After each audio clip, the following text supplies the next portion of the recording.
Ladies and gentlemen, we are back, Malo, on football. It's been a couple of days, man, since I've been away from the platform, just recovering from a bit of a flu, but we are back.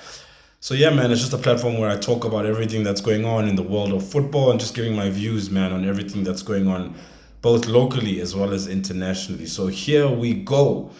I think the big stories for me in the last couple of days is obviously the SABC's announcement of the Premier League going to be shown on SABC.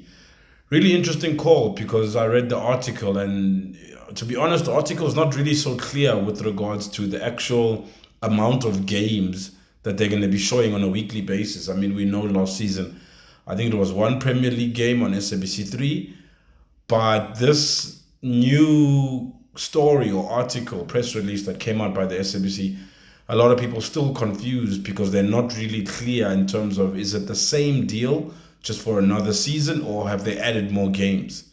That's the one thing for me. If you're following a team, how are you really watching all of your team's games if you're only getting maybe one game a month of your particular team? If you're an Arsenal fan and you want to watch them week in and week out, and you only have SABC, you might catch one game in a month. Does that mean you just have to, just wait until they play if you're an SABC a viewer? So really interesting with regards to their strategy. Are they adding more games? I know they've got a DTT channel now, maybe a 24-hour sports channel. Are they going to have more games and more content? Because ultimately, I'm assuming that's what they want, is not just have one game on a weekend. But that's not really the main issue I wanted to discuss with regards to the SABC. For me, it was, they're buying rights for the Premier League. But if I look at it, the average SABC viewer who does not have pay TV, that is your PSL bread and butter fan. They are spending so much money on Premier League rights, and I'm sure SABC, well, I hope SABC have done their research, because for me, an SABC only viewer is not necessarily a Premier League viewer. They might watch Premier League from time to time, but if you ask them, would they prefer to have more PSL games? I mean, SABC don't even have the rights for a lot of the PSL games. So for me, they should be spending more money just negotiating with the PSL to have more Kaizer Chiefs, Pirates, and Sundowns games on SABC, rather than buying Chelsea, Man United, and Arsenal games. Because for me, your typical SABC viewer is a PSL viewer, but now they're buying Premier League rights, which I know, being in the industry, is costing them an absolute fortune. So for me, there's a lot of things that are questionable about this SABC move. Number one, it's the amount of games, so that you can continuously follow your team week in and week out. And then number two, is the Premier League a right fit for their target audience? Is that the content that an average SABC viewer wants, or do they want more PSL games?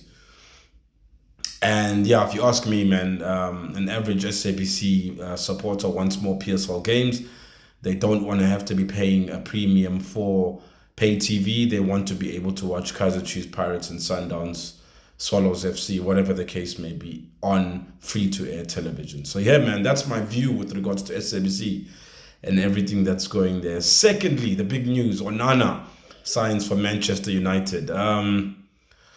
Good move, I would say, after a long time of David De Gea. But, I've seen a lot of mistakes, to be honest, from Andre Onana. Maybe that was when he was still with Ajax, less so with Inter. But, I hope his tactic of wanting to play out from the back, that's Eric Ten Hag, does not come back and bite him. We've seen a lot of goalkeepers in the Premier League try it and it not work. It's obviously the new modern day goalkeeper needs to be able to play out from the back.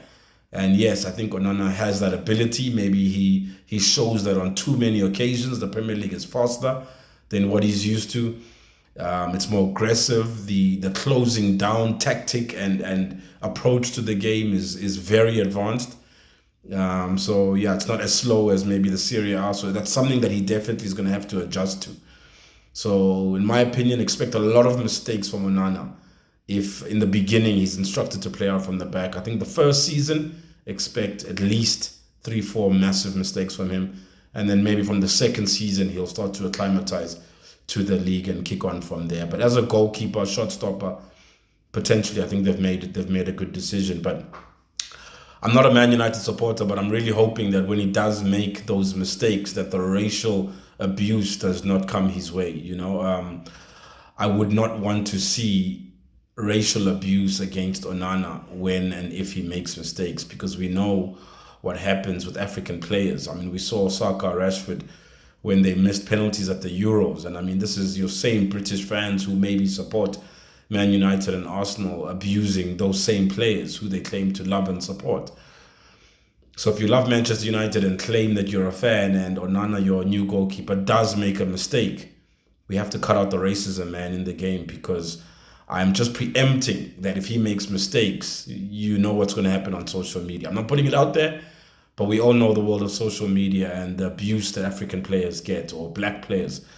So yeah, man, otherwise all the best for Andre Onana. Obviously, I'm an Arsenal fan, so I can't wish him all the best, but interesting season up ahead in the Premier League, and it's going to be very exciting to see what happens with starting lineups, formations, tactics, and everything that's going on there. From an Arsenal point of view, I'm hearing an African player of ours, Thomas Partey, looks like he'll be potentially staying, which for me is absolutely brilliant news, man. Odegaard in that side with Rice and Partey, that for me is a formidable three in midfield. And then you can always bring on a Havertz, you can always bring on a Jorginho to just give a different option in maybe some of the lesser games, your FA Cup and your Carabao Cup and so forth. But Champions League and Premier League, for me, a midfield three of, like I said, Rice, Partey, and Odegaard is absolutely brilliant. And that's probably the best three midfield option in the Premier League, in my opinion, man. But yeah, Malo on football. Let me know your views on these topics or anything that's going on, man, in the world of local